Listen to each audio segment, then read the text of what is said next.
Just a bit of a reminder: all the sprites that are vector are blurred out. Well, at the time I'm making this. So we're just gonna turn every sprite converted into vector. So I'm gonna make a clicker game. So first we gotta think of something to click. I'm gonna choose the basketball. We have to scale it up about 150. There. But the little vector sprite is blurry. So I'm just gonna make a line to the center first. It's hard to just get it, but if you don't want to take the easy route, just type it in. There. Now we should convert this thing into vector, and boom! That's what happens when you convert vector sprites into bitmap. So basketball. So we have a good amount. So we don't actually need this my variable, as we need to rename this for score or basketballs. I'm gonna keep it as a normal readout. So when green flag is clicked, set the basketballs to 0. Maybe when the sprite is clicked, change the basketballs by 1. You may have noticed this sound, basketball bounce. And that's because we can put it in. So I'm going to add this start sound block. If you don't know what the start sound block does, you can always do the change basketballs by 1. Since the change by 1 is just quick, so you can do this. But the code goes on longer, so now what if we need the sprite to do a little animation? We can do that with the turn degrees block. So how about we make it so that repeat 10? How about, green flag clicked, point in direction, 90 degrees. Oh, that's much better. Alright, this time we want to do the repeat 20, turn minus 2 degrees. And now do this forever. There. We can probably do this for 20 and then 40 for if we want to make it smaller. So now a much simpler and slower script. So now we can get coding again. So you may have noticed that the size is not being clicked. Because you can see the size is currently 150. So when its sprite is clicked, change it by set the size to 140. And then set its size back to 150. We'll make this repeat 0.5 That's better. What if we make something? You can try and do something for your mouse, just in case you're on a mobile device.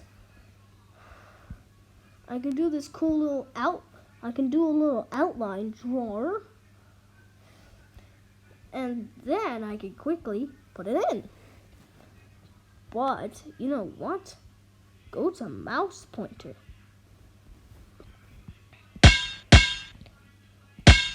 It does take some effort to click. So if you're clicking on the same spot, don't worry. I've got you covered.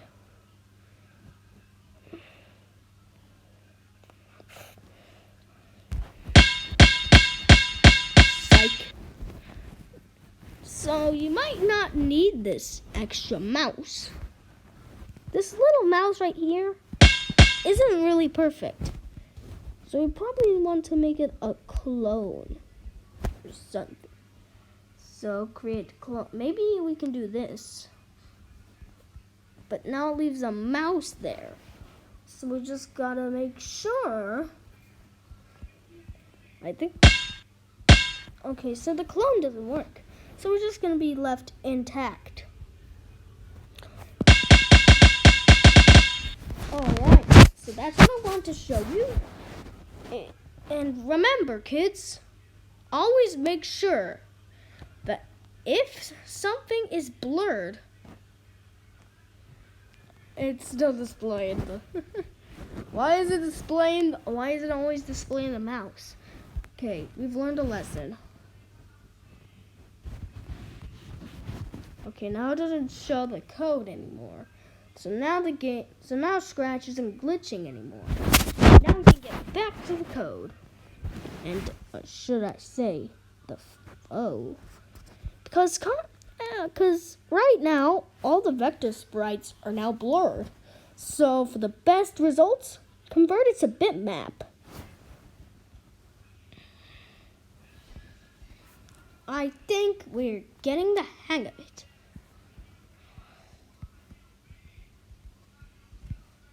Basketball clicker. Alright, so we've got the whole gimmick and the mechanics done. But what if we set an upgrade? I've got this simple mechanic that lets you create the shop. This is similar to Idle Cat, my little idle game I made that features upgrades such as the dog, the auto clicker, which does the cat work by itself, the kitten, which gives you plus 10, so each day varies. It's kind of similar to Idle Mining Tycoon, except without the mining. So now we have a shop. But the shop shouldn't be in vector, right? So now, when Sprite is clear, maybe we could broadcast the shop. So now, we have to make it so that it goes to X, maybe 150, Y 0.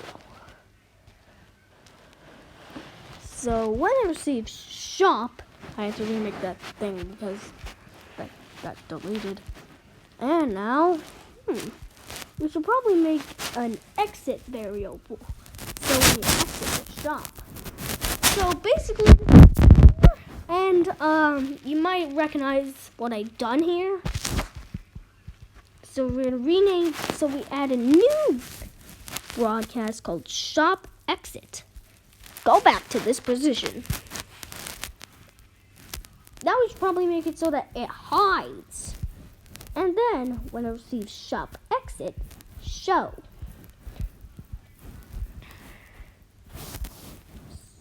But now, when the green flag is clicked, we need the thing to show.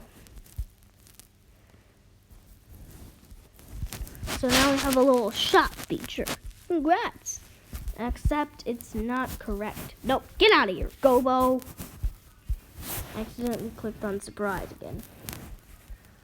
Alright, so now we should probably make a little thing.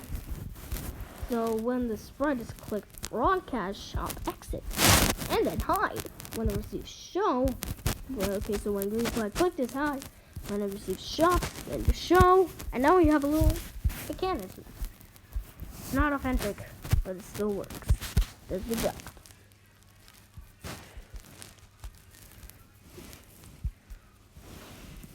We can remake the entire, since we're in a bitmap, we can remake this sprite, but have an empty, have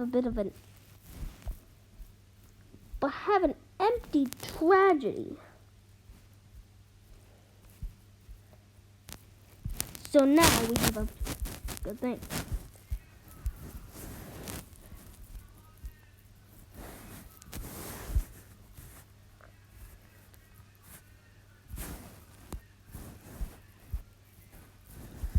Now we have a little shop feature. Move the thing up. We should probably get rid of the shop exit thing for now. Oh, and would you look at that? It's there. So we're just gonna yoink all this code, except for, so when it receives shop hide, then shop exit, I mean. Yeah, so now we have a little shop feature, a working shop feature. That's amazing! And I know how cool it is to have a working shop. Now we need to make something else. Now choose the category people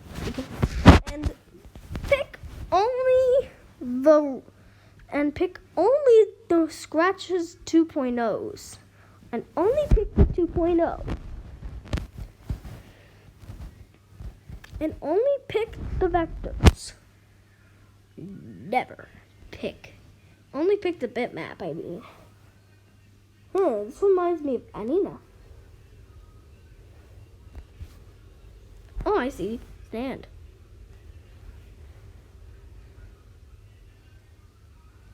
So now we're just gonna, I think we should probably shrink down the size.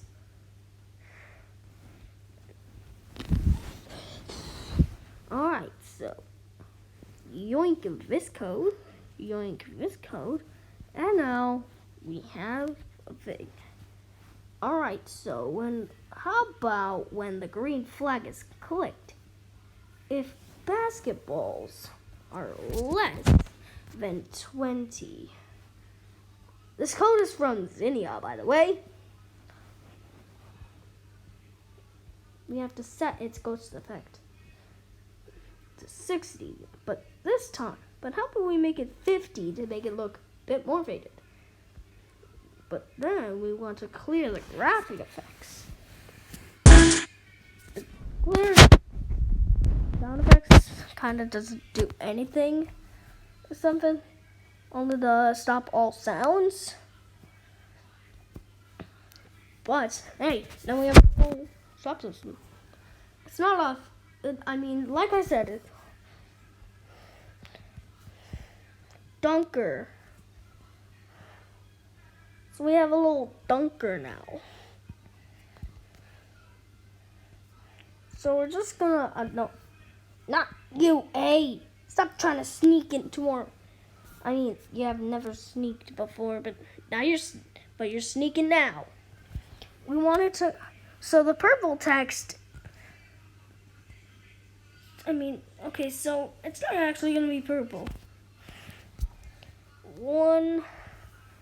So reward is one per sec. Because a dunker basically can dunk one basketball.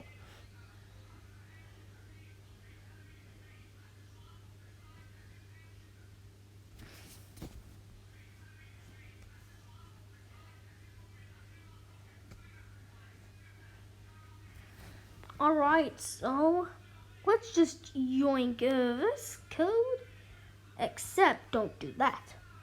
But then, now let's make a variable basketballs per second. Basketballs per second. So how about we make this variable set also to 0? We should probably just go with the flow.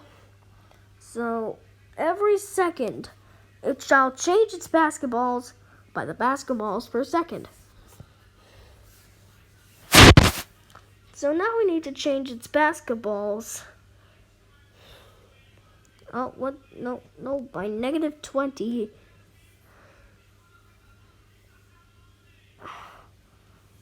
And since its reward is the basketballs per second by 1, we'll make it change by 1. So, because 1 per sec, I'd buy a dunker. it does it. And if I buy another dunker, it makes 2 per second. And for example, if I have, let's say, a really big number, like 10 million, 10 million appear every second. So that's how you can make your basketballs appear per second. But you could probably guess where this is going. You probably guess where this is going. That's all I wanted to do. You can just, 1080 dance. Nah. We're just gonna rename this to We're just gonna rename this to nothing. Just a space. So what happens when you name a sprite empty? So we should probably make it play a sound. How about the hey part from the